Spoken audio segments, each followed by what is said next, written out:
Menurut istri saya butuh tantangan lebih. Ada dari institusi-institusi negara yang kemudian secara lebih vulgar menyatakan berpihak pada saya, gue nggak peduli. Dan saya berpikir bahwa rakyat kan semakin lama semakin berani ya. Misalnya, apakah dengan memperbanyak foto begini itu bisa mendongkrak suara? Kalau begitu, kalau memang efek gemoy ini gede, lalu Kenapa kita nggak gemoy kenapa semuanya? kita tidak menggemoykan setiap pemilu gitu loh? Artinya apa gunanya seluruh program-program kerakyatan, program-program kesejahteraan itu disampaikan gitu loh ketika kemudian dia cukup dirontokkan oleh satu satu gaya begini atau gemoy atau apa gitu loh. Nah, betul bahwa kemudian anaknya Jokowi bersama dengan Prabowo. Oke, nama timnya Prabowo sama dengan nama timnya Jokowi 2019, TKN. Tapi problemnya bukan nama timnya, bukan kemana anak Jokowi, tapi kemana programnya. Nah, nawacita tiganya itu ada di Ganjar.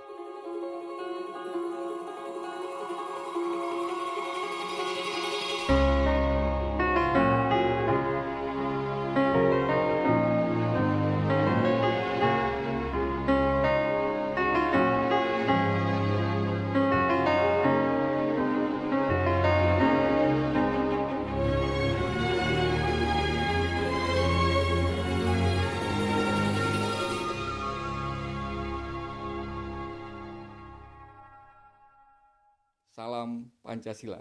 Salam Pancasila. Kawan, kita berjumpa lagi di ruang dialektika dengan tamu yang sangat istimewa. Istimewanya dalam beberapa hal. Pertama karena memang beliau terlibat langsung dengan dinamika politik hari ini.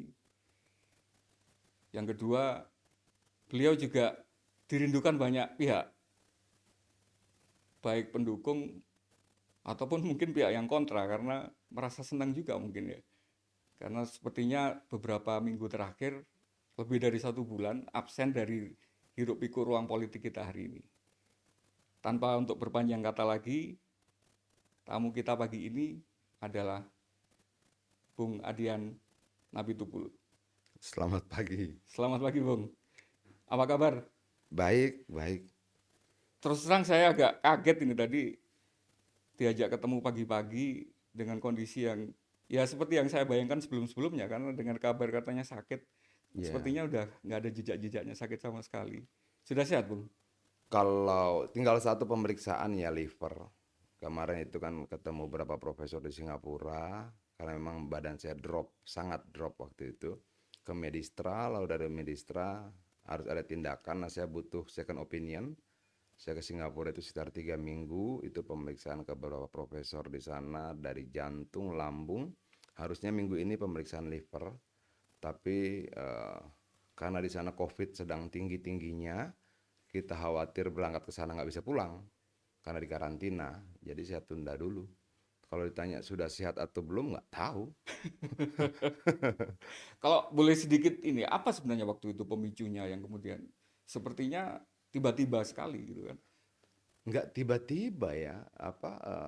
Ring jantung gua ini sudah 5 kan. Artinya sudah ada yang tidak punya mekanisme normal lagi lah dalam peredaran darah, dan sudah masuk tahun kesekian pasti merembet ke organ tubuh yang lain toh.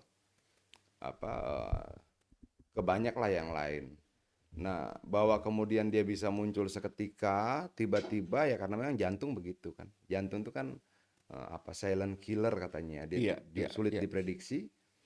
Ya, ya begitu. Jadi kalau orang tanya apakah sudah sehat 100%, saya berpikir sudah sehat 100%. Tapi pikiran saya kan belum tentu sesuai dengan data medis toh. Nah, menurut data medisnya, pemeriksaan itu sudah berkembang tidak lagi ke jantung, tapi ke lambung dan ke liver. Kalau hari ini, kalau diistilahkan saran dari dokter untuk aktivitas-aktivitas berikutnya, apa harus dikurangi atau seperti Kurangi, apa? Dikurangi ya? dikurangi ya. Misalnya lambung saya itu kemarin sudah diperiksa, memang katupnya rusak. Itu sehingga ketika ada aktivitas sedikit lebih tinggi, lambung memproduksi asam, dia naik sampai ke sini gitu loh. Hmm. Lalu kita muntah 6 kali, 7 kali 1 hari. Ya, itu lambungnya. Nah, livernya ya gimana ya?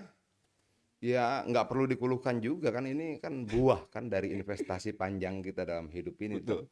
Bahwa memang Akumulasi ya. iya dulu gini, kadang-kadang saya berpikir begini, apa sih yang apa sih yang kita harapkan, sesehat apa sih yang kita harapkan hari ini kalau kemudian kita mengingat masa lalu hidup kita, makan sehari sekali, perbanyak kopi karena campur gula sedikit lebih kental bisa Merokok membuat nggak ada ya berhentinya.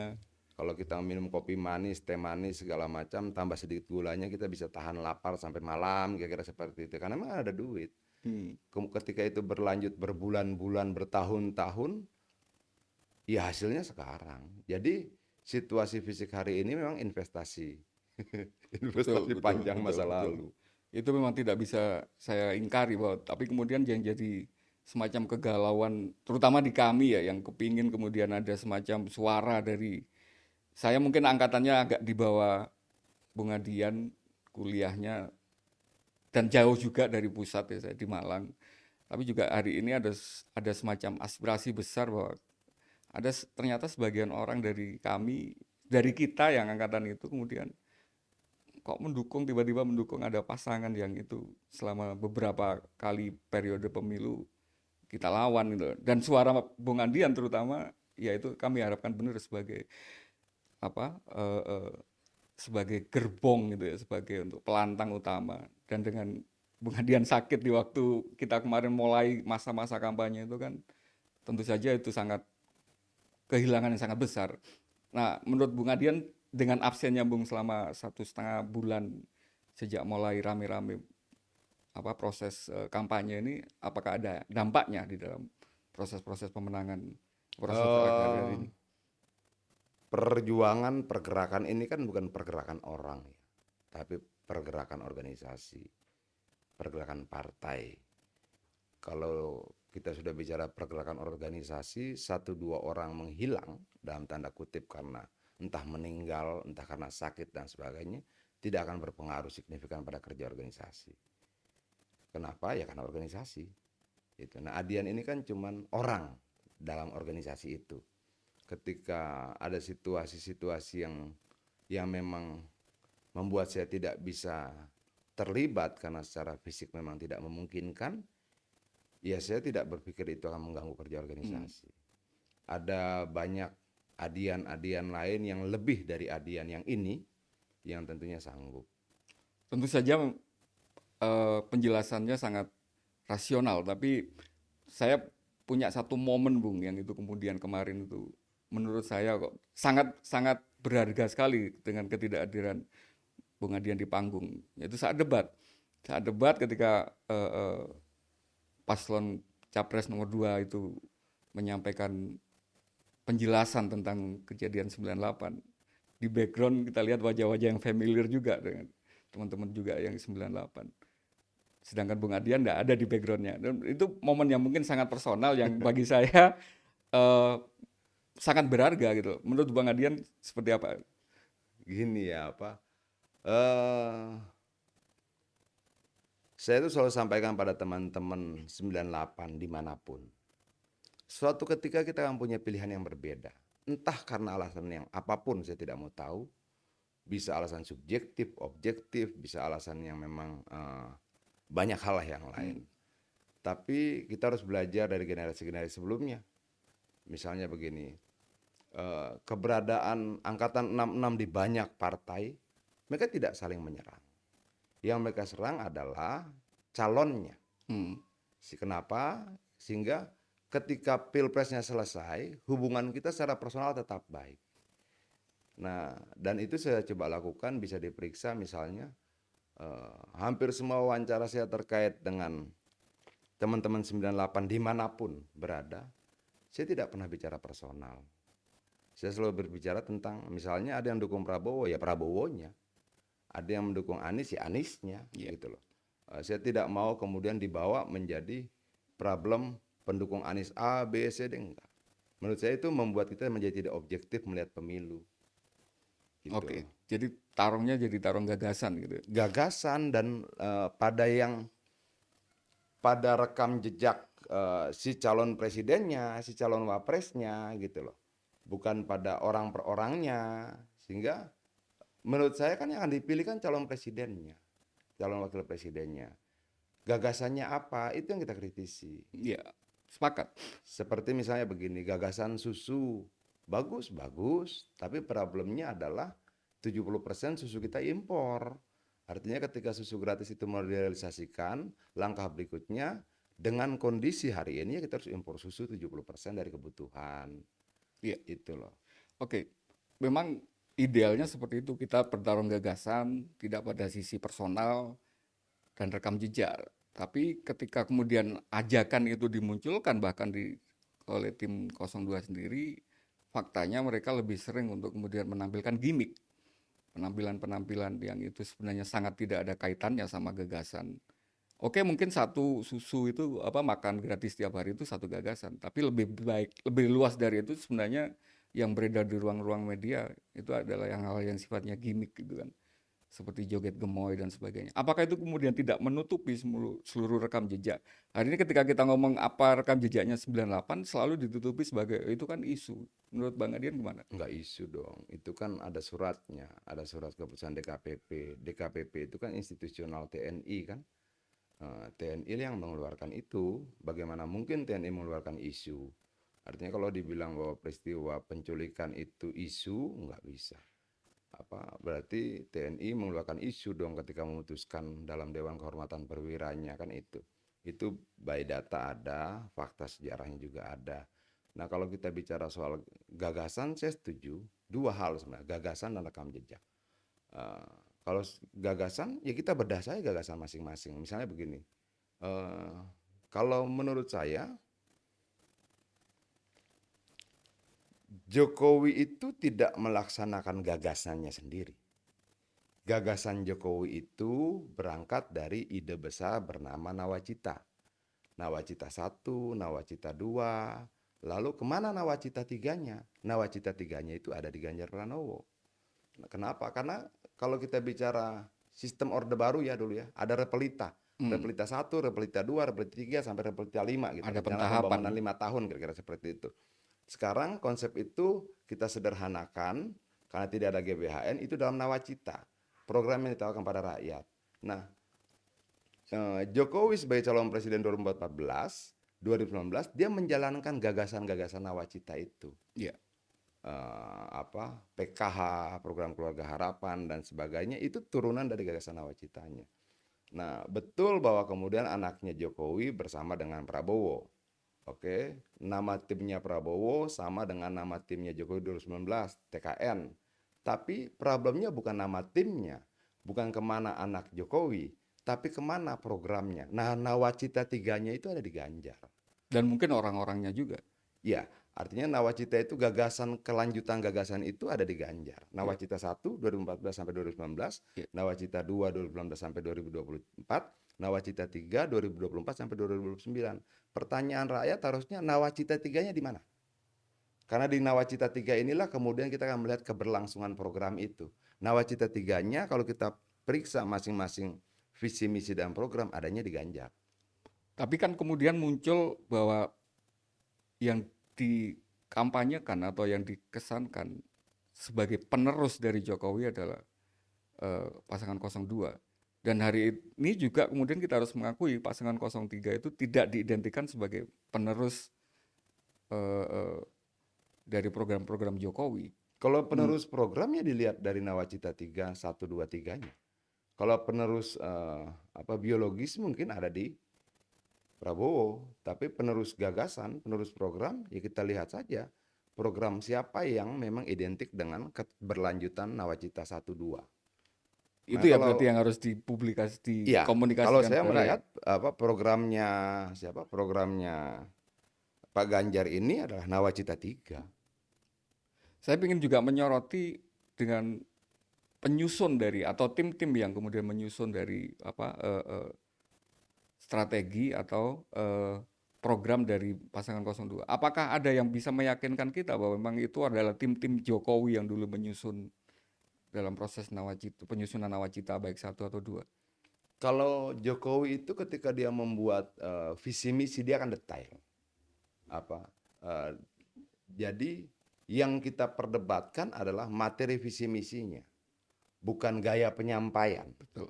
Itu misalnya ketika kemudian kita berbicara tentang apa stunting itu. Oke, stunting ini dicegahnya di mana?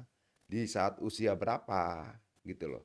Apakah kemudian susu gratis, makan gratis untuk anak usia sekolah itu bisa mencegah stunting? Tidak. Stunting itu justru harusnya dari 0 tahun sampai 3 tahun. Itu yang harus disuplai dengan gizi terbaik, protein terbaik, vitamin terbaik dan sebagainya. Artinya bahwa kalau dikatakan susu gratis ini bisa mencegah stunting, waktu eh, 3 tahun usia emas ini sudah lewat Hmm. gitu loh. Nah itu kan bisa kita uji kan. Mungkin nggak? Nggak mungkin gitu loh. Apalagi program satu persatu. Mungkin nggak? Nggak mungkin gitu loh. Oke, mungkin nggak kemudian kita realisasikan? Nggak mungkin. Kenapa? Jumlah susu kita nggak mencapai itu. Lalu bagaimana biar itu bisa terrealisasi? Ya impor susu. Oke, kalau kita bicara impor susu, importernya siapa? Gitu loh. Kan itu harus dibedah terus sampai ke bawah. Oke, saya sepakat. Masalahnya kemudian ruang-ruang itu sepertinya hari ini sangat terbatas ya. Ketika kemudian debat capres cawapres kemarin tujuannya tujuan mulianya kan untuk mengeksplor gagasan, tapi kan dengan format debat yang seperti itu akhirnya kan sangat terbatas sekali. Tidak ada kemudian eksposisi yang jelas dari masing-masing program. Apakah Ya, menurut Bung Adian sendiri seperti apa? ya memang apa kalau kita bicara durasi waktu, pola debat segala macam nggak tajam ya. Iya, nggak ada tektokan, Iya, nggak ada saling sanggah yang itu iya. kemudian substantif gitu. Ya, ya itu kelemahan satu sisi. Tapi menurut saya berikutnya memang pasca debat itu media harus berani membedah masing-masing gitu loh. Artinya media selama ini tidak ada upaya lebih untuk mengejar masing-masing kandidat yang tidak menggunakan forum debat itu untuk mengeksplor idenya gitu ya. Ya, mungkin kebijakan redaksional tidak sama kali ya. Tapi saya lihat ada beberapa media yang cukup tajam kok. Dia bedah betul satu persatu. Walaupun tidak dalam kalimat yang menghakimi, tapi mungkin nggak ini terrealisasi ketika datanya sekian, mungkin nggak ini terrealisasi ketika datanya sekian gitu loh. Apakah kalau dibilang kekurangan kayaknya terlalu terlalu ini ya, terlalu lemah ya. Ketidakadaan forum-forum atau format-format wawancara yang mendalam dari jurnalis atau dari media terhadap masing-masing, ya setidaknya dari pasangan 02 lah. Saya belum pernah menemukan sama sekali itu sesuatu yang disengaja atau memang ada tujuan-tujuan tertentu dari media untuk kemudian tidak mengekspos secara detail dari kemampuan maupun pemahaman dari paslon Enggak, 02 terhadap. media ini juga kan bisa hidup kalau ada pasar ya. Misalnya koran ya harus ada pembacanya. Kalau kemudian media online ya harus ada yang ngeklik dia gitu. Kalau televisi harus ada penontonnya. Kadangkala kan memang kepentingan ide itu bisa dikalahkan oleh kepentingan pasar tuh. Misalnya eh, durasi untuk berbicara tentang gagasan politik itu misalnya jauh lebih pendek dibandingkan durasi untuk drakor gitu loh. Oke, Ya karena pasarnya minta drakor. oke. Ketika dia ngotot untuk menolak pasar, bagus, tapi karyawannya tidak hidup. Kenapa nggak ada iklannya, apanya segala macam. Nah, benturan-benturan ini yang terjadi kan. Ya tapi menurut saya sampai saat ini ya oke lah dibandingkan 26, 27 tahun yang lalu. Oke, meskipun kemudian kalau saya membayangkan kalau ada forum yang lebih sit in gitu ya, lebih mengeksplorasi gagasan Prabowo seperti apa, gagasan Gibran seperti apa, tidak di forum debat cawapres, Iya, capres cawapres, itu mungkin akan lebih meyakinkan kita tentang bagaimana iya kemudian. kita tidak bisa mengharapkan forum debat itu menjawab seluruh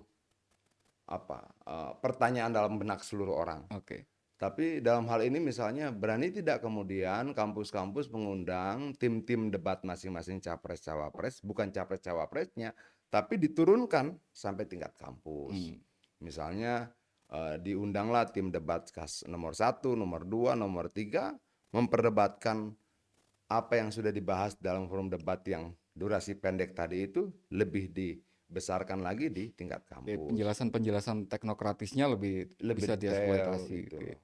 Nah, terkait dengan kampus kemudian, apakah hari ini menurut Bung Adian kampus baik dari sisi kelembagaan maupun juga kampus yang di situ juga representasi atau tempatnya beraktivis para mahasiswa hari ini sudah cukup terlibat dalam proses proses politik itu. Terlibat tapi bentuk keterlibatannya tidak sama. Kenapa? Karena ada teknologi. Hmm, Dulu memang kita tidak bisa bicara di sosial media, nggak ada mm-mm, sosial medianya, kita bicaranya dengan poster di jalanan, hmm. dengan selebaran, dengan spanduk, dan Harus orasi forum aksi. ya, dan orasi-orasi di lampu merah, orasi-orasi di dalam bis misalnya. Tapi sekarang orang di bis pegang handphone, orang di toilet pegang handphone, orang tempat tidur pegang handphone, sehingga itulah yang kemudian menjadi menjadi ruang bagi orang berbicara dan menyampaikan gagasan, ide, pendapat, kritik, dan sebagainya. Apakah mungkin kemudian pola lama diberlakukan? Ya, ketika teknologi sanggup menjawab dengan cara yang baru, lu cukup buat satu Konten video, gitu. konten, lalu dia tersebar ke jutaan orang. Sementara kalau kita di pinggir lampu merah kita orasi, yang melihat cuma 500 orang dalam satu hari gitu segala macam, ya orang akan memilih membuat konten kan. Oke. Tapi bahwa kemudian secara kelembagaan kampus atau mahasiswa harus masih diharapkan untuk sisi kritis ya ketika mereaksi dinamika politik hari ini, apakah itu juga tidak berubah juga? Kalau kita bicara angka ya, Hmm. angka tingkat kekritisan mahasiswa yang disampaikan dan berbagai macam pola, menurut saya oke. Ada mimbar bebas di Surabaya, ada mimbar bebas di Jogja, lalu sosial media juga penuh dengan kritik. Ada Melki, ada ketua BEM UGM, Gilbran. ya Gilbran, yang terlepas dari seluruh kekurangannya, menurut saya dalam konteks dia care terhadap bangsa ini, Hmm. oke. Oke. Kan dulu saya pernah ketemu dengan polisi yang dulu sempat ngejar-ngejar kita lah 20 tahun lalu misalnya. Masih ingat ya? Lalu saya bilang, "Bang, apa sih bedanya aku dan abang?" Saya bilang, "Sebenarnya kan tidak berbeda," aku bilang. "Kita sama-sama mencintai Indonesia, tapi dengan cara yang tidak sama." Gitu Di loh. peran yang berbeda juga. Iya, dengan peran yang berbeda juga. Tapi secara substansi, saya mencintai Indonesia. Mungkin tidak kurang dari bandingan abang. Tapi cara saya menyampaikan cinta tidak sama dengan cara abang. Dan itu tidak boleh kita persalahkan. Misalnya, cara mahasiswa menyampaikan bahwa dia mencintai Indonesia dengan kritik. Gitu loh. Dengan kritik setajam-tajamnya. Karena mungkin pengalaman, pengetahuan mereka belum sampai di level yang sangat sempurna misalnya, ada satu dua kelemahan biasa-biasa aja. Oh, kita juga pernah lemah dulu kok. Saya juga pernah salah dulu kok, gitu loh. Tapi bahwa mereka mau berani menyampaikan itu dengan segala kekurangannya, keren. Oke. Eh, ke posisi politik hari ini, Bang. Mungkin saya nggak tahu abang ngikutin apa enggak selama proses penyembuhan kemarin. Ada beberapa lembaga survei juga yang melakukan rilis hasil survei elektabilitas mereka. Ada yang dari dalam negeri, ada yang dari luar negeri, ada yang anggota Persepi yang katanya itu lembaga asosiasi yang paling kredibel. Dan hari ini ada fakta bahwa sepertinya lembaga survei yang dulunya kita harap sebagai sebuah entitas yang objektif untuk mewakili kita dalam memotret kondisi politik, hari ini ditengarai ada banyak kepentingan. Sehingga kemudian ada outlier-outlier yang itu juga kemudian membuat publik menjadi. Bagaimana tanggapannya Bang Adian terhadap Saya masih percaya rilis-rilis? begini, gini, seburuk-buruknya sebuah hasil survei, setidak menyenangkannya sebuah hasil survei, ketika dia dibangun dan konsistensi terhadap metode ilmiah untuk mendapatkan hasil itu, menurut saya seburuk apapun angkanya kita dengar, kita pelajari.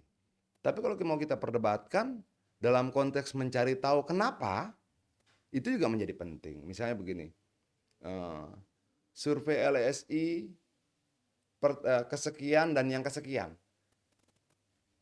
itu ada perpindahan suara yang cukup besar. Hmm. 19,8 juta suara pindah dalam waktu kalau tidak salah 48 hari. Oke, lalu kita periksa apa yang menyebabkan perpindahan ini. Isu apa? Eh, Gagasan apa? Dinamika politik apa gitu? Perbuatan apa? kegoncangan politik apa yang kemudian membuat 19,8 juta orang pindah dalam waktu 48 hari. Kalau kita bagi rata-rata 400.000 orang pindah tiap hari, kira-kira seperti itu. Iya. Oh, nggak ada juga, gitu loh. Oke, kalau tidak ada, kenapa bisa terjadi? Gitu. Nah, ini kita belum ketemu jawabannya. Misalnya begini, logikanya atau secara empirik peristiwa perpindahan sekian besar suara ini terjadi karena misalnya calon yang lain melakukan kesalahan fatal, membuat blunder yang tidak bisa diperbaiki atau sulit diperbaiki, atau calon yang mendapatkan limpahan suara ini mempunyai program yang luar biasanya gitu loh. Ini juga kan tidak. Lalu ada apa?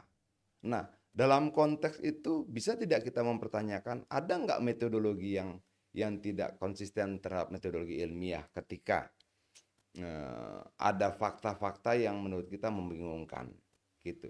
Nah, jadi menurut saya lembaga survei harus berani kemudian masing-masing memaparkan datanya. Data mentahnya harus berani kita perdebatkan. Metodologi yang dipakai harus berani kita perdebatkan.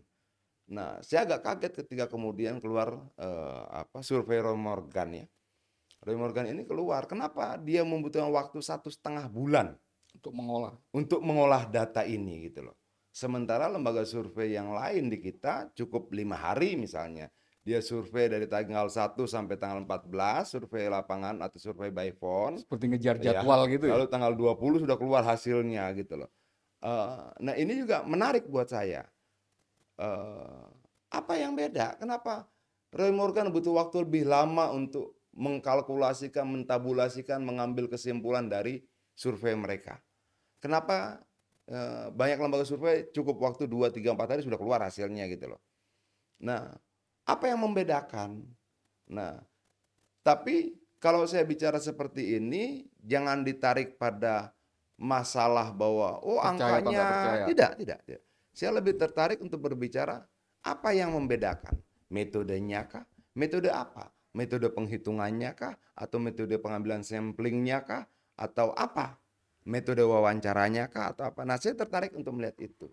Oke, saya mencoba menarik lagi ke kelembagaannya. Memang kita selama ini publik hanya apa istilahnya menerima hasil akhir gitu ya dari rilis. Tapi kan ada namanya persepi yang itu kemudian katanya juga sebagai penjaga etik dan metodologis dari keakuratan seluruh lembaga survei yang jadi anggotanya. Nah, apakah kita tidak bisa berharap bahwa ketika ini sudah ada persepi yang itu mereka harus bertanggung jawab menjaga kredibilitas anggotanya sehingga hasil-hasil rilis dari keseluruhan lembaga survei tadi yang menjadi anggota persepi itu bisa kita percaya secara metodologi. Menurut Abang gimana? Begini, mungkin tidak dengan sampling yang sama, tapi metode pengujian, metode analisis yang berbeda dia mendapatkan hasil berbeda. Mungkin, gitu loh. Yang menjadi problem adalah rentangnya seberapa besar. Perbedaannya tadi seberapa besar. Nah, dalam konteks itu mungkin Persepi bisa kemudian membawa seluruh tim survei, lembaga survei di bawah mereka untuk membuat debat terbuka. Gitu loh. Lu sampling lu berapa? 1.200. Lu berapa? Gue 2.400 misalnya. Oke. Lu pakai metode analisisnya apa? Lu Daftar pakai pertanyaannya apa? seperti Gitu. apa? Bentuk pertanyaan seperti apa kita buka gitu loh.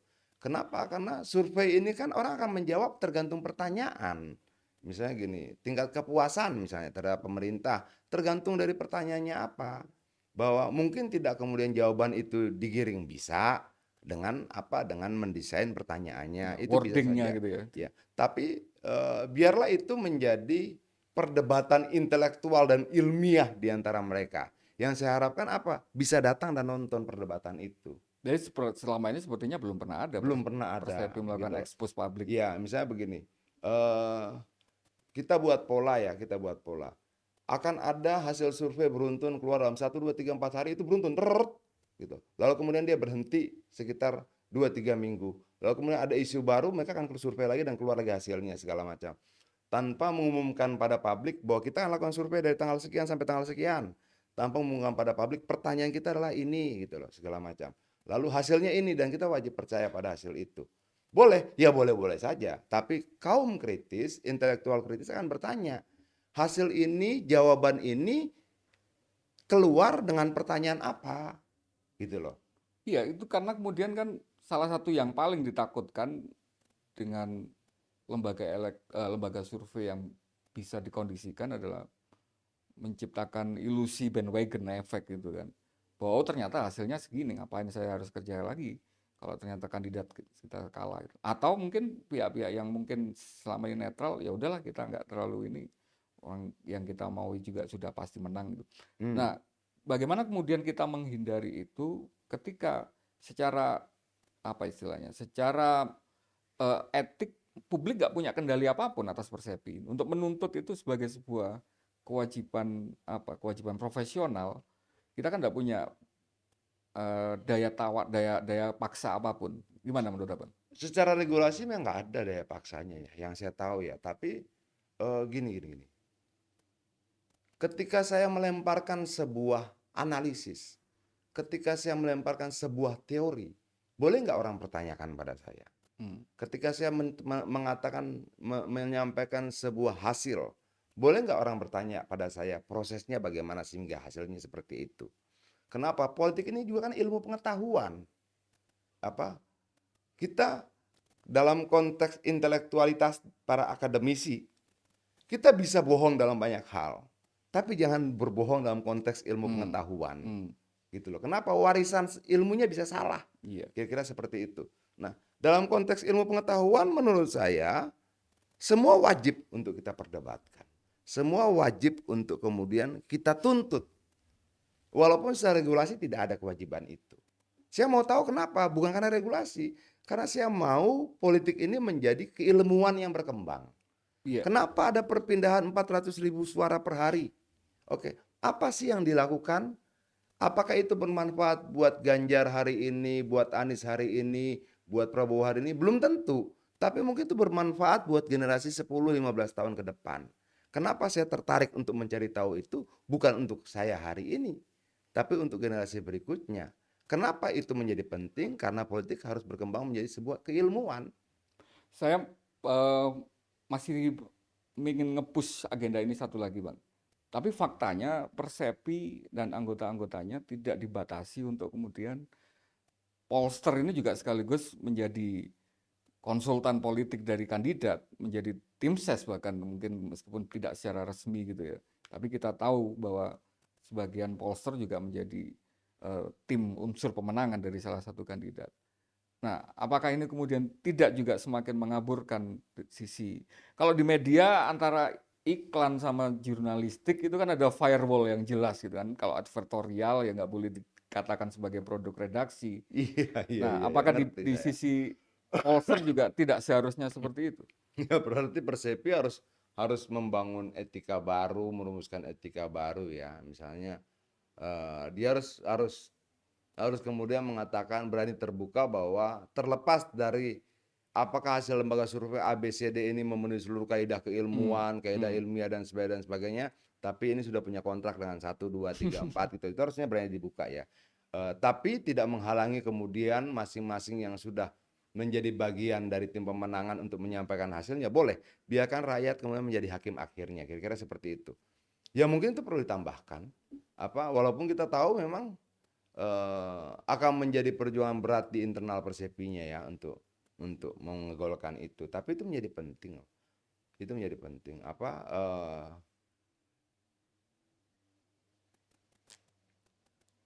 Sanggup tidak saya sebagai orang yang mungkin mengklaim diri terpelajar, intelektual, konsisten pada kaidah ilmiah sebagai bagian dari keluarga besar akademisi misalnya, tetap konsisten walaupun saya berpihak di sana.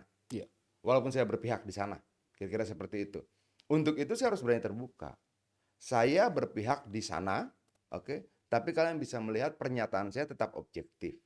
Karena keberpihakan saya tidak mengkhianati saya dari ilmu pengetahuan yang saya pegang, dari metodologi ilmiah yang saya pegang, dari data-data yang saya pegang segala macam. Sehingga keberpihakan saya di sana tidak akan mengganggu pendirian intelektualitas saya.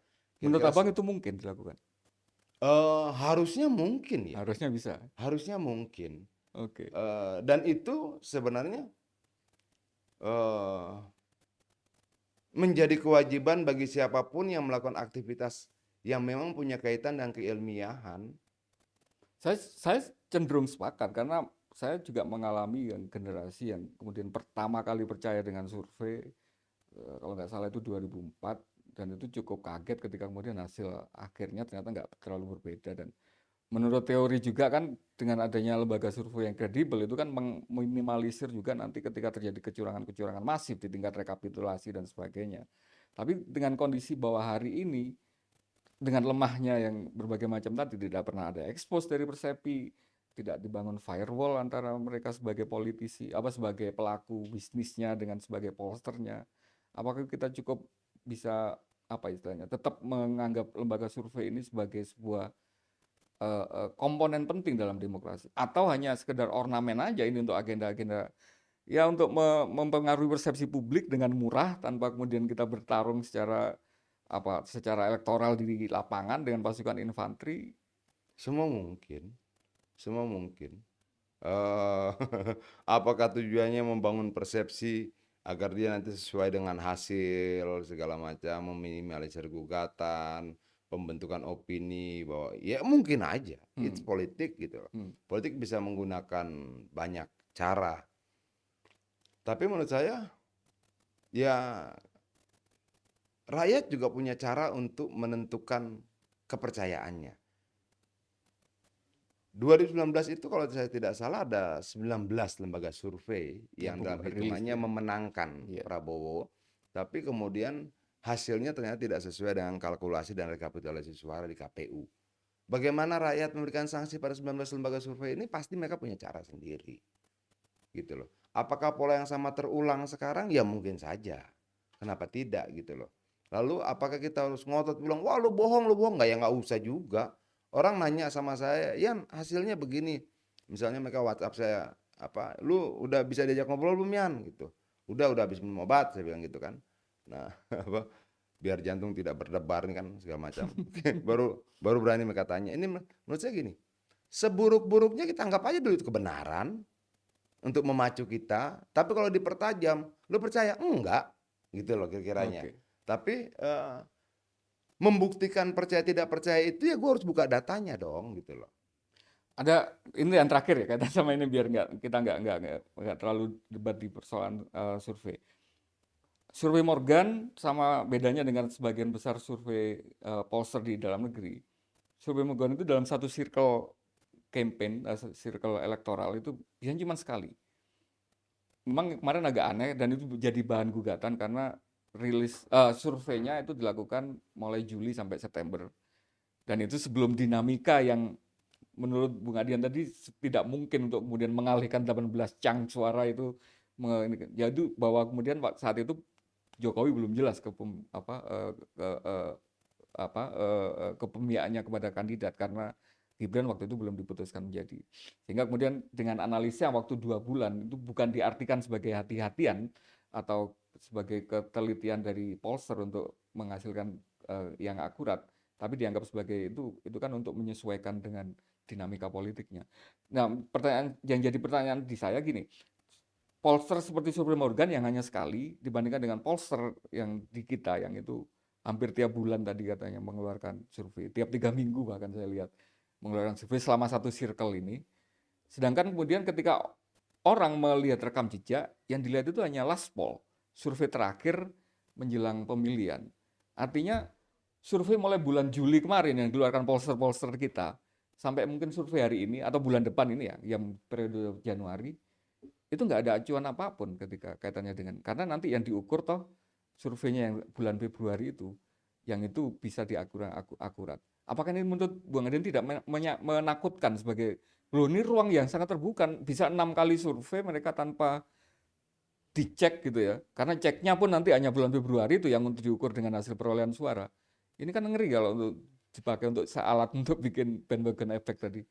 Ya, yang ngeri, tapi mau diapain? Kalau menurut gua gini ya, udah biarin aja lah gitu loh. Oke.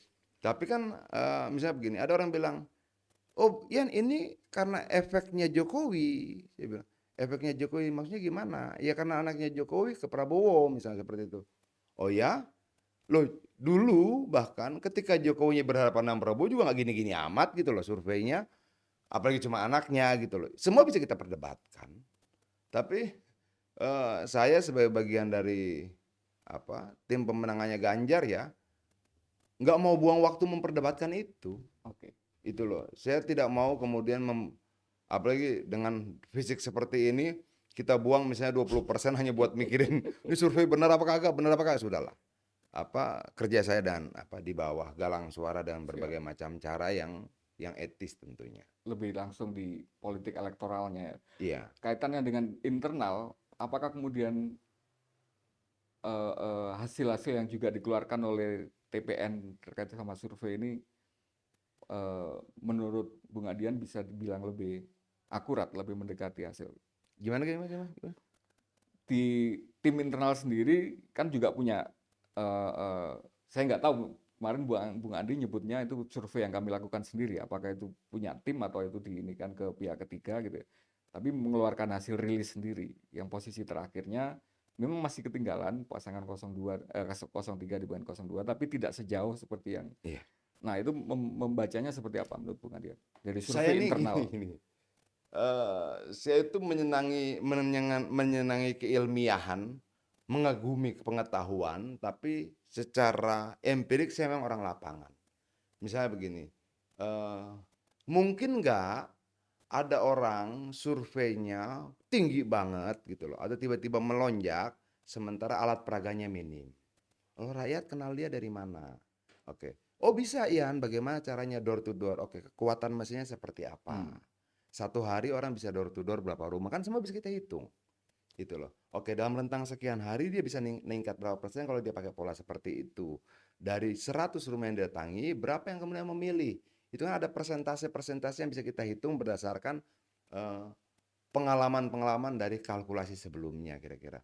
Nah, saya lebih tertarik untuk melihat itunya gitu Hmm. loh. Misalnya Oke. begini, eh, nggak pilkada, nggak pilkades, nggak pilbub, nggak pilgub, nggak pileg, nggak pilpres. Apa sih yang dibutuhkan? Pertama misalnya, pasti butuh kaos. Oke, itu Betul. standar tuh, semua butuh. Logistik gitu Eh, ya. kita urai. Lu ikut pilkades, ada kaosnya? Ada. Gitu loh. Kedua, lu butuh spanduk. Pilkades ada spanduknya, pilbub ada spanduknya, pilgub ada spanduknya, pilpres, pilek juga ada. Ketiga misalnya butuh kertas, kertas ini untuk stiker dan sebagainya dan sebagainya dan sebagainya. Oke. Lalu ada survei yang tiba-tiba melejit tapi tidak melaksanakan ini. Polanya apa? Nah, saya tertarik untuk cari tahu polanya apa. Dalam konteks saya pengen tahu cara apa yang lebih hebat, Oke. cara apa yang lebih baik dari apa yang pernah dilakukan. Kira-kira seperti itu aja. Marah Menurut enggak? menurut pengalaman atau kerja tim-tim pengadilan di lapangan sendiri selama katakanlah mungkin 2 bulan terakhir, apakah itu ada pergerakan yang memungkinkan hasilnya bisa membalik tadi di posisi Saya belum ketemu. belum ketemu? Gitu loh, misalnya begini, kita adu misalnya kemudian ya, eh, apakah misalnya eh, Gemoy itu sanggup memindahkan 19,8 juta suara dalam 48 hari? Apa iya ya? Gitu loh. Apakah kemudian misalnya eh, masuknya Gibran menjadi cawapresnya Prabowo itu bisa membuat 400.000 orang pindah suaranya setiap hari selama 48 hari nggak berhenti gitu loh. Apa iya ya? Gitu loh. Nah, saya lebih tertarik untuk memeriksa itunya. Tidak dalam kontestasi politiknya. Paham, paham. Tapi gini, kalau betul itu ilmu apa? Cara apa gitu loh. Kenapa ini penting untuk memuaskan dahaga saya terhadap hal-hal baru yang mungkin Sebagai lebih maju dari apa yang saya pahami gitu loh. sebagai makhluk politik itu menarik itu ya. Sebagai makhluk politik, sebagai makhluk yang mengagumi keilmiahan, pengetahuan, kan saya harus membuka diri ada kebenaran lain yang mungkin lebih maju dibandingkan yang saya yakinkan sekarang dalam konteks ilmu pengetahuan gitu loh. Saya mau memancing Bung Adian dengan kondisi di kampung saya. Ya di sekitar perubahan itu kemudian muncul misalnya baliho yang itu di dapil saya itu bahkan nggak ada di DPT DPRD-nya aja nggak ada kandidatnya, tapi partai itu dan pilpres balihonya bersebaran di mana-mana. Artinya mereka nggak punya pasukan lapangan, nggak punya ini. Tapi itu terjadi, Bung. Ya, Real. Nah, kita nggak mau kemudian terjebak di teori konspiratif juga karena data itu kemudian mungkin kita sangat terbatas. Ada yang menduga katanya itu ya aparat yang bisa dikendalikan dari pusat itu hmm, untuk. Nah, itu kan kondisi-kondisi itu juga kemungkinan bisa berkontribusi terhadap perubahan. kemungkinan itu bisa. Adanya intervensi juga bisa, adanya konspirasi juga bisa. Tapi kalau kita mau masuk pada wilayah itu kan di kemudian hari saya akan dituntut untuk buktinya Membuktikan. apa ya ada konspirasi gitu loh. Nah, agak sulit karena membuktikan sebuah konspirasi tidak hal mudah. Iya. Tapi saya tidak mau tertarik berbicara tentang konspirasi apa di balik itu. Walaupun sebagai insan politik itu memungkinkan. Misalnya saya bandingkan, eh, misalnya apakah dengan memperbanyak foto begini itu bisa mendongkrak suara? Oke, bisa. Berapa persen? Oke, sekian persen. Dari latar belakang pendidikan sosial ekonomi seperti apa yang bisa bergeser? Nah, saya tertarik di situ. Gitu loh. Kalau begitu, kalau memang efek gemoy ini gede, lalu Kenapa kita nggak gemoy semua kenapa ya? kita tidak menggemoykan setiap pemilu gitu loh? Oke, hari ini kita bilang gemoy, besok kita bilang asoy, kita bilang asik, apa segala macam. Loh, kalau kemudian itu menjadi efek, menjadi penyebab dan efek yang luar biasa, artinya apa gunanya seluruh program-program kerakyatan, program-program kesejahteraan itu disampaikan gitu loh, ketika kemudian dia cukup dirontokkan oleh satu satu gaya begini atau gemoy atau apa gitu loh. Nah, saya lebih tertarik menganalisa itunya. Kenapa itu penting buat saya? Iya ya paham. Gitu loh. Itu penting buat saya. Oh, ternyata ada ilmu baru yang mampu merontokkan apa kebenaran lama yang saya pegang. Gitu loh. Dengan kemudian tidak ngepush terlalu jauh juga, berbarengan dengan kondisi bahwa tiba-tiba banyak baliho berdiri mungkin hanya dalam durasi 2-3 hari, itu kan juga yang kemudian dicurigai publik sebagai pelakunya adalah institusi yang sama juga yang punya kaki di seluruh desa, Bung. Dari dua institusi itu ada yang namanya Babinsa, ada yang Babinkam. Yang kemudian kebutuhan penjelasan yang Bung Adian tadi sebutkan bahwa ini perlu door to door, ini perlu untuk, dan mereka bisa punya akses itu dan punya legitimasi sebagai pemerintah, apa sebagai aparat pemerintah untuk melakukan itu. Meskipun dengan nggak tahu, lagi-lagi kalau itu harus dibuktikan apakah mereka datang ke rumah-rumah itu untuk mempengaruhi pemilu, tentu saja kita nggak punya bukti. Tapi bahwa mereka punya kelembagaan itu nggak bisa kita ingkari. Iya, Menurut Bung Adian gimana? gimana ya? Mereka punya jejaring sekuat itu iya, gitu loh. Tapi lu pikirin enggak ya? Enggak. Apa? eh gua nih dapil Bogor gitu ya. Apa ada dari institusi-institusi negara yang kemudian secara lebih vulgar menyatakan berpihak pada saya, gue nggak peduli. Itu kenapa? Gue punya akses untuk meyakinkan pada rakyat yang saya buat ini loh, ini loh, ini Oke. loh, programnya ini loh, ini loh, ini loh. Dan saya berpikir bahwa rakyat kan semakin lama semakin berani ya. Semakin berani menyampaikan pendapat, pikiran. Kemarin ada anak SMP, penjelasannya keren banget soal politik dinasti gitu loh. Iya. Loh, ini anak SMP loh, saya bilang. Di usia yang sama mungkin, saya masih ngejar layangan gitu loh. Di usia yang sama mungkin saya masih masih masih apa? Masih merayu orang tua saya Untuk dibeliin apa untuk gitu. dibeliin celana kayak apa. Enggak ini. Oh, ini keren. Ini lompatan-lompatan maju gitu loh. Bahwa generasi yang di usia yang sama dengan saya dulu Iya, masih iya, begini, ini dia iya. sudah bicara tentang politik dan saya dengarkan. Oh, keren keren keren keren gitu loh. Eh gimana ya? Saya tetap percaya bahwa sehebat apapun sebuah desain untuk memundurkan langkah bangsa ini, dia tidak akan pernah berhasil. Itu loh. Mau siapapun digunakan dia tidak akan pernah berhasil. Sejarah perjalanan manusia selalu maju ke depan. Dan saya percaya bahwa Indonesia akan terus melangkah maju. Hmm. Siapa sih yang bilang dulu ya bahwa pemilu itu tidak memilih yang terbaik, Iya, tapi dia mencegah yang terburuk, kira-kira iya, seperti itu. Dan saya percaya bahwa eh, kesadaran itu sudah turun ke bawah. iya, Kesadaran itu iya. sudah turun ke bawah. Misalnya kalau kita kembali ke survei Kompas nih, kan menarik ya. Tiba-tiba dari 6% Undecided-nya undecided tiba-tiba lompat jadi 28. 28. Kenapa orang tidak tiba-tiba tidak berani bicara gitu loh? Apakah ada intervensi atau apa? Mungkin, oke. Tapi ketika kalau kita anggap itu sebagai sebuah kebenaran, misalnya gitu ya, Hmm. kan gini, lu baca survei Kompas, lu baca survei LSI, lu baca survei CSIS, ini kan nggak sama nih, Hmm. gitu loh. Nggak ada yang kekeh di kecuali penurunan. Iya. Di sana penambahan. Signifikan, ada yang signifikan, ada yang tidak, segala macam. Oke. Undecided-nya di sini gede, di sini kecil, segala macam. Dalam konteks saya sebagai orang yang rindu terhadap pengetahuan, saya akan menganggap semuanya sebagai sebuah kebenaran dulu.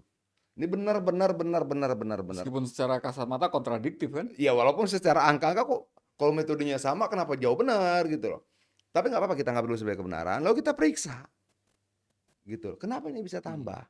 Kalau perlu kita breakdown. Saya sekarang sedang menghitung karena memang tidak kuat lagi untuk apa belum pulih untuk jalan fisik ya. Jadi kita lebih banyak menghitung di angka-angka gitu loh. Dia bikin ini berapa, kenaikannya berapa persen, dia lakukan ini berapa, kenaikan berapa persen. Nah saya lebih tertarik untuk melihat itunya dibandingkan membabi buta, wah ini palsu, nggak benar, nipu apa nggak, saya nggak mau, gitu loh. Saya ingin meng-cross check itu kemudian dengan tadi Bung Adian bilang, saya punya sarana sendiri di Dapil. Ada sudah terbangun infrastruktur kader, entah kader atau teman-teman jaringan yang itu mungkin sudah bekerja untuk door to door untuk. Nah, apakah kemudian secara nasional itu juga dilakukan oleh TPN? Artinya Hmm. membangun jaringan kader itu juga sudah pasukan infanteri itu kemudian bisa. Gini. Kalau saya tidak bisa bicara soal TPN ya, karena apa? Kalau di TPN saya kan tidak dalam kapasitas untuk merepresentasikan TPN bicara di Oke, publik. Saya bukan jubir, karena apa? Saya cuma wakil deputi. Tapi kalau di TKRPP, tim koordinasi relawan. relawan, saya bisa berbicara Oke. dalam kapasitas kerja TKRPP, bukan kerja Iya, TPN ya. mungkin Gitu. itu lebih spesifik kalau Iya. gitu. Kalau menurut saya untuk 3 wilayah Jawa Barat, Banten, Jakarta, kerja kita tidak kalah kuat. Kalau di Jawa Tengah, eh, teman-teman partai di Jawa Tengah, teman-teman relawan Jawa Tengah juga petarung yang handal dan teruji. Begitu juga di Jawa Timur, gitu loh. Pertarungan yang sedang kita coba rebut itu di Jawa Barat, Banten, dan Jakarta. Dan hasil evaluasi kita tentang kinerja relawan tinggi banget, keren banget. Apa by data, by name, by address gitu loh. Berjalan. Tingkat keberhasilan 84%, 86% dalam tabulasi kita seperti itu. Tapi angka surveinya begini, nggak ngerti saya bilang. Tapi kerja kita begini gitu loh. Misalnya ini kan kita ini tukang kayu nih ya, kita udah nebang pohon 10 tapi datanya ternyata cuma 4, kita bingung gitu loh. Tapi saya motongnya 10 loh gitu loh, kira-kira seperti itu. Ya, Tapi datanya cuma 4, ya nggak ngerti saya. persis. Kebingungan saya itu juga lagi-lagi saya cuma taunya di lokal saya di Malang. Tahu persis kalau di kecamatan itu nggak ada kantornya, nggak ada orang. Betul. Kadernya itu nggak ada. Dia nyari anggota untuk jadi ngisi DPT yang apa? Bukan DPT, sorry, DCT yang waktu itu 7 kursi aja nggak bisa, cuma dapat 1. Dari mana kemudian itu kemudian diharapkan ada gerak untuk. Nah, lagi-lagi karena kemudian itu tidak ada verifikasinya secara ini, kita yang awam ini kan jadinya bingung. Nggak perlu bingung begini loh. Ketika lu punya pertanyaan tentang sebuah situasi Hmm, sosial, lalu tidak ada pihak terkait yang mampu menjelaskan, hmm, maka lu mencari jawabannya oke. sendiri, ya boleh, gitu loh. Gua dalam posisi lu, kok ini nggak ada begini-begini, kenapa bisa, gitu loh. Lalu kemudian tidak ada jawaban dari yang punya keterkaitan secara langsung. Hmm, Boleh nggak gua mencari jawaban hmm, sendiri? Boleh. hmm. Bener nggak? Ya nggak Nggak tahu. tahu. Tapi bisa nggak lu bilang itu berniat untuk melakukan fitnah. Ya nggak bisa, karena nggak dapat jawaban kok. nggak ada Sebagai yang bisa makhluk, dipercaya ya untuk sebagai makhluk berpikir, manusia akan selalu mencari jawaban terhadap seluruh pertanyaan dalam kepalanya. Kalau dia tidak dapatkan jawaban dari yang punya relevansi dan keterkaitan untuk menjelaskan, dia akan cari jawaban dari mana-mana. Dan itu nggak bisa lu persalahkan. Kalau dia tidak berusaha mencari jawaban, dia mengkhianati dirinya sebagai manusia berpikir. Oke, ini Sorry, mungkin jaga kecepatan ya. untuk bukan counter naratif lah, istilahnya untuk data sebagai data pembanding yang lebih merepresentasikan lapangan karena Bung Adian sangat yakin dengan kerja-kerja tim di lapangan. Kalau menurut Bung Adian, ya ini mungkin angkanya nggak harus seakurat katakanlah lembaga survei. Kalau saya nyebutnya nujum politik karena abang termasuk pelaku yang sangat intens mulai sangat muda. Kalau nujum politiknya hari ini posisinya minimal di inilah di daerah-daerah yang abang tadi sebutkan di Jawa Tengah, Jawa Barat, Banten, Jakarta. Real angkanya sekarang berapa, Bang?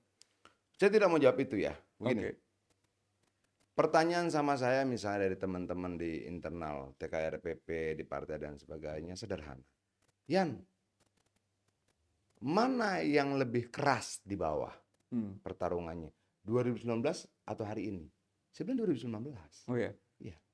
Kenapa, Bang? Dulu kencangnya minta ampun. Eh, saya pernah dihadang kampanye gitu loh. Lebih Pernah. militan dulu Iya. musuhnya.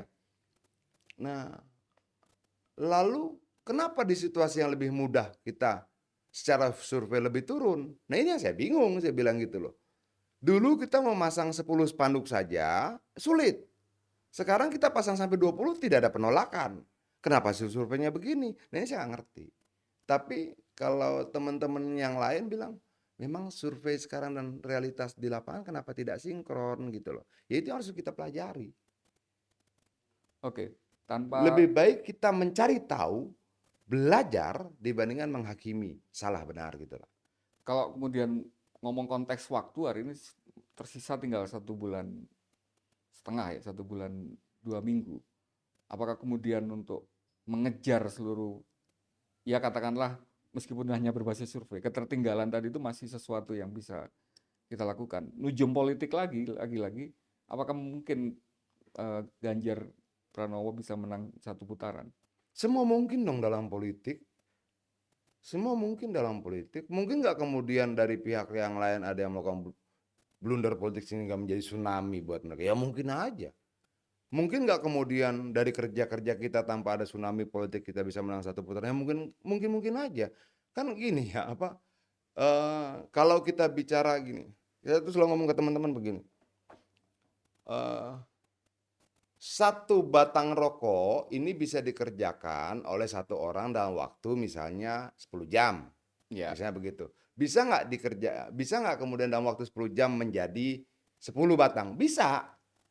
Tambah Asalkan, orangnya. ya. Oke. Bisa nggak kemudian kita tidak nambah orang tapi tetap menjadi lebih dari satu batang? Bisa. Kerjanya Tambah lebih jam keras. kerjanya gitu kira-kira. Nah, artinya dalam politik juga begitu gitu loh. Kalau ketika kemudian misalnya terjadi peristiwa di Boyolali, kemudian ada relawan Ganjar Pranowo yang meninggal di Jogja, saya melihat ada gairah, gitu loh. Nah ini menjadi faktor X yang mungkin tidak dihitung seminggu lalu, tidak dihitung sebulan lalu, tapi dia muncul.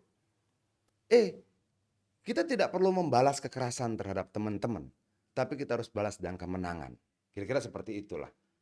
Itu gairah di bawah tuh naik. Yang tidaknya sudah malas-malesan, tiba-tiba sekarang rajin gitu loh. Nah, apakah lembaga survei mampu menghitung yang seperti ini? Enggak. Apakah ini bisa diprediksi sebelumnya? Juga tidak. Gitu loh. Tapi dalam realitas politik, Dalam dinamika yang terjadi, dia muncul gitu loh. Dia muncul. Bagaimana kemudian relawan yang tadinya tidak saling berkomunikasi, sekarang merasa lebih penting dan intens berkomunikasi. Sekarang ada kewajiban report, ada tidak intimidasi, ada tidak kemudian intervensi di bawah. Itu menjadi kepentingan bersama sekarang. Dan itu naik tiba-tiba gitu. Dinamika ini unpredictable. Dan reaksi-reaksinya juga tidak akan bisa kita hitung hari ini. Iya. Oke, kalau kemudian semakin terjadi militansi yang semakin kuat, Masing-masing rela meningkatkan jam kerjanya 2, 3 kali lipat. Tadinya misalnya sebelumnya dia cuma mendatangi 2 rumah, 3 rumah, karena peristiwa ini dia jadi bersemangat, kemudian menjadi 10 rumah, 15 rumah. Eee, saya kan selalu ajarkan begini, kalau lu dihina, lu dipukuli, lu dianiaya, nggak perlu lu balas dengan cara yang sama. Balaslah dengan satu cara, kemenangan. Hmm. Kemenangan. Dengan kemenangan itu kita bisa membalaskan sakit hati kita, kekesalan, kecewaan kita, tapi tidak dengan cara yang sama seperti yang kita lakukan. Nah, itu selalu saya sampaikan ke teman-teman, ayo kita kerja lebih keras, kita kerja lebih keras. Akibatnya kemudian terjadi apa, Militansi. militansi yang merubah angka-angka di TPS, bisa, ya bisa aja, kenapa enggak? Gitu loh, kenapa tidak? Saya jadi teringat dengan pertanyaan publik juga bahwa Bu Mega waktu orasi di depan relawan itu sudah memunculkan, ya kalau nggak bisa dibilang diksi-diksi perlawanan, tapi diksi-diksi yang itu sangat memberi semangat kepada teman-teman. Tapi kenapa kemudian yang seperti itu tidak tidak kemudian dilanjutkan secara konsisten? Karena sama dengan kejadian hari ini 2 hari yang lalu, relawan di Boyolali dan Sleman itu kan sebuah event yang kemudian membangkitkan semangat. Bukan event lah itu sebuah Iya, berita, berita. event dalam pengertian Badiun ya. Jadi Iya. peristiwa politik yang itu Ya, kemudian. itu peristiwa yang tidak menyenangkan lah, baik Iya, dalam sejarah relawan, sejarah pilpres iya. maupun sejarah kebangsaan Nah, kita. kenapa kemudian eh, paslon 3 ini tidak secara konsisten untuk kemudian memberi narasi semangat. Konkretnya hari ini tidak ada semacam tagline atau bahwa kemudian kita ini sedang melakukan perjuangan yang itu melawan gitu, yang kemudian itu bisa memberikan semangat. Karena Tidak semua harus dipublikasikan seperti yang di Kemayoran. oke. Di Kemayoran itu kan juga sebenarnya acara TKRPP ya. Tapi karena saya sakit saya tidak datang gitu loh. Beberapa acara itu saya tidak hadir. Tapi saya melihat memang ada aura, Iya, gelombang apa yang luar biasa pasca acara itu. Begitu juga eh, ketika terjadi peristiwa di Boyolali, lu nggak perlu bilang, lu marah, nggak perlu. Lu semangat, nggak perlu gitu loh. Kenapa? Gairah itu bisa kita rasakan dari komunikasi. Emang mereka lakukan apa gitu loh, sampai harus mendapatkan peristiwa seperti itu gitu. Kekecewaan, gairah, apa, pertanyaan-pertanyaan itu kan bisa kita tangkap, oh ada peningkatan suhu di bawah, kira-kira seperti itu loh. Tanpa kemudian harus digembar-gemborkan, kenapa nggak dipakai acara ini? Kenapa tidak dimanfaatkan? Ngapain gitu loh. Ini persoalan kedukaan kita bersama bahwa ada proses tentang nilai hak asasi manusia yang ternoda lagi gitu loh. iya. Saya jadi ingin menyampaikan ada yang kemarin saya baca di Twitter. Ini katanya teaser aja kalau ngomong analogi film ya. Ini hanya teaser kalau nanti beneran Prabowo bisa menang. Apakah itu terlalu berlebihan kemudian? Gue nggak mau menduga-duga ya, gue cuma mau menyampaikan apa yang kemudian gue dapatkan dari intensitas interaksi gue dengan banyak orang yang lain, termasuk teman-teman relawan dan sebagainya, yang gue lihat bahwa ada kesadaran baru yang muncul. Apa? Ya harus menang. Harus menang. Berhentilah menggerutui situasi saat ini. Tingkatkan kerja keras kita. Karena kita harus menang untuk mencegah keberulangan peristiwa-peristiwa yang mungkin mencederai demokrasi. Saya tidak akan mengambil waktunya Bung Adian terlalu lama karena mungkin juga belum sepenuhnya pulih, tapi mudah-mudahan ini bukan yang pertama karena masih sangat banyak sekali yang ingin saya diskusikan gitu lebih lanjut. Tapi mungkin diskusi kita cukupkan sampai sekarang. Kalau ada yang semacam ya closing statement atau himbauan mungkin ya ke teman-teman baik yang di jaringannya Bung sendiri maupun seluruh Indonesia, karena mungkin nanti bisa didengarkan oleh siapapun. Bagaimana kemudian kita harusnya menatap 1,5 bulan ke depan ini? Begini, ini saya kepada anak saya ya. Siap, siap. Kalau saya selalu memotivasi anak saya begini, "Nak, siapa yang bisa mengalahkan orang pintar? Siapa yang bisa mengalahkan orang kaya? Siapa yang bisa mengalahkan orang beruntung? Cuma satu, orang yang rajin." Jadi situasi ini bisa kita rubah. Peluang menang satu putaran bisa kita dapatkan. Caranya bagaimana? Rajin. Dan itu selalu jadi motivasi saya buat anak saya gitu loh. Ada orang pintar tapi nggak rajin, lu bisa kalahin kalau lu rajin. Ada orang kaya tapi nggak rajin, lu bisa kalahkan kalau lu rajin. Ada orang beruntung tapi dia tidak rajin, lu bisa kalahkan kalau lu rajin. Jadi orang kaya, orang pintar, orang beruntung bahkan bisa kita kalahkan oleh orang yang rajin. Relawan yang rajin. Kader dari partai yang rajin. Tim-tim pemenangan yang rajin. Itu aja. Menarik. Tingkatkan kerajinan kita. Sangat mantap untuk kemudian sebagai bekal kita. Baik, terima kasih Bung.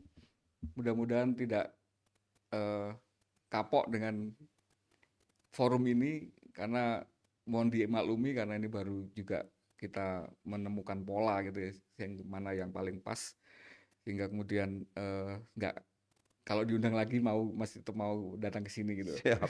Kalau sehat. Mudah-mudahan sehat. Saya doakan sehat, saya doakan sehat. Mudah-mudahan sehat. Ngelihat sekilas ini nggak ada kemudian jejak-jejak yang bayangan saya udah lama nggak ketemu Bung Adian dan sakit lagi, itu ada yang nggak tahu entah rambutnya memutih apa ini lebih Makanya sepertinya masih sangat sama dengan beberapa tahun yang lalu. Kita bicara sakit jantung ya. Iya.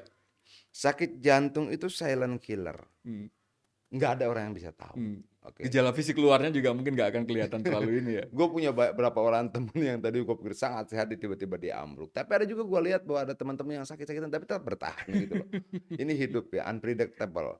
Tapi begini, problem terbesar di tubuh gue adalah tidak stabil. Tidak stabil itu bagaimana? Gue bisa seger sekarang nih. Tapi tiba-tiba drop. Tiba-tiba gue drop. Dan gue tanya sama dokter, 3 profesor di Singapura, saya butuh jawaban itu, apa problem saya gitu loh. Dan yang mereka sarankan ya diperiksa semuanya. Seluruh organ tubuh diperiksa, lambungnya, livernya, jantungnya, semuanya diperiksa segala macam. Baru mereka bisa cari kesimpulan. Kenapa drop tiba-tiba? Saya jalan pagi, naik pesawat, ngopi di bandara segala macam, di pesawat ambruk. 2019 saya begitu. Saya habis dari diskusi dengan teman-teman, nyupir mobil sendiri sampai rumah pingsan. Secara internal nggak ada rasa apa-apa? Nggak ada.